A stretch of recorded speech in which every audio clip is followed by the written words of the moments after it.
cared about someone's social status. She didn't like the fact he had lied to her.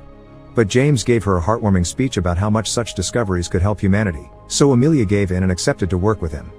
Later, when Antonia heard about this news, she called Amelia out for it, saying that she was running away from her problems and the happiness she found in the air had come from her husband, not the balloon. Back in the present, Amelia is recovering from her panic attack and hears James ask her about her husband, but she refuses to talk about him. While she takes care of his head injury, they're suddenly met by a wonderful surprise, a kaleidoscope of butterflies flying around them.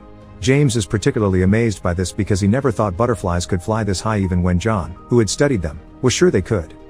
This proves his friend's theory.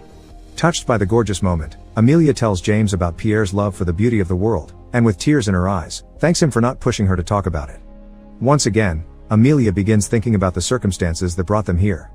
After hearing her sister's worries, she changed her mind about the trip. So she entered the British Society building, ignoring the fact women weren't allowed inside, to tell James the expedition was cancelled and that she would never fly on a balloon again.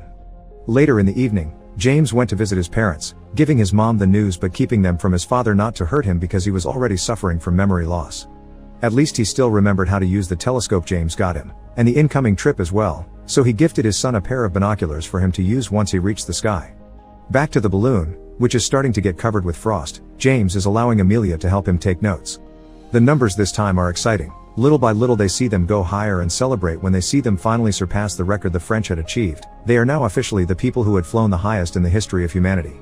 After shaking hands and thanking each other for the opportunity, James sends out another pigeon with his findings and Amelia asks him to put on some warmer clothes. However, James hasn't brought any to keep the weight light, causing Amelia to want to land the balloon to avoid her friend freezing to death. James doesn't allow her to do so, giving her a speech about the importance of what they're doing and showing her how beautiful the starry sky is.